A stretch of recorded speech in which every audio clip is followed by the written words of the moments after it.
In this video, I'm going to walk you through time value of money and its two components, inflation and risk.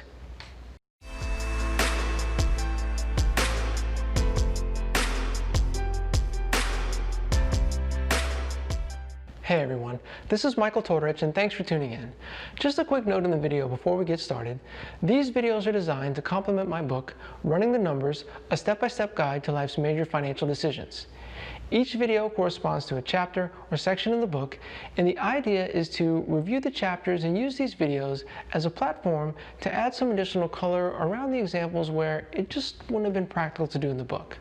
So to check out the book or additional videos, please see the links in the description below, or you can visit my website at michaeltortorichfinance.com.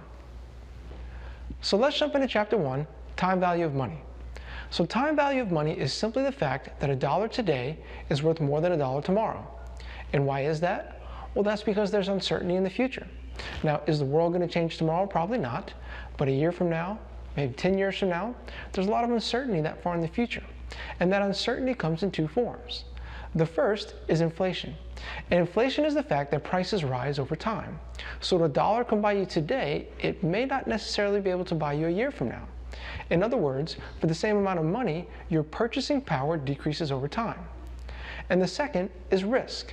And when I say risk, what I mean is that if you loan money, it's the risk of you not being paid back. So let's go through an example and put these two concepts together. Let's say I ask you to lend me $10,000 and I offer to pay you back the original $10,000 I borrowed 1 year from now. Would you lend me the money?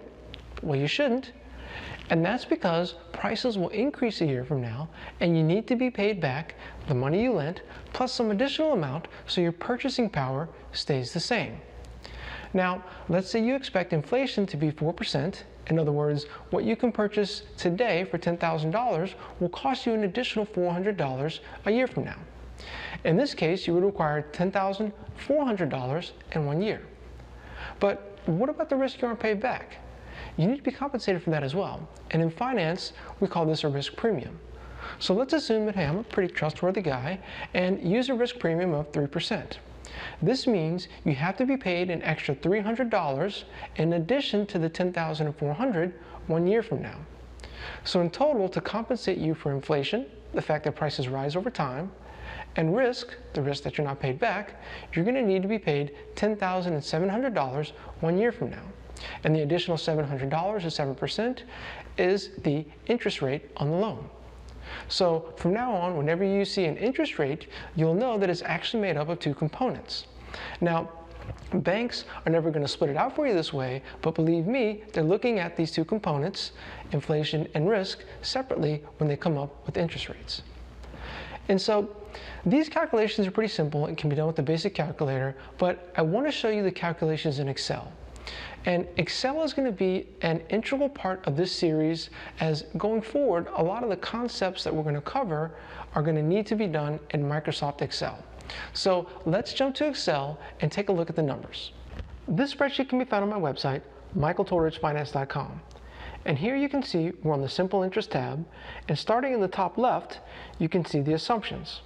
And you'll notice that there are yellow highlighted cells, and these denote input cells. So on every tab, there's an assumption section, and by changing any of the values in the yellow highlighted input cells, the calculations will update and flow through to the rest of the formulas. So we have a principal of $10,000, and we're charging 4% for inflation and 3% for a risk premium, for a total interest rate of 7%. And jumping to the right, you can see that we have a principal of $10,000 and interest of $700 for a total due at the end of year 1 of $10,700. That takes us to the end of chapter 1, and if you like the video, please don't forget to subscribe and hit the like button. Also, stay tuned for my next video on chapter 2, where I'll review compound interest. For more information on the books or additional videos, you can check out the links in the description below or visit my website at michaeltortorichfinance.com. Thanks for watching.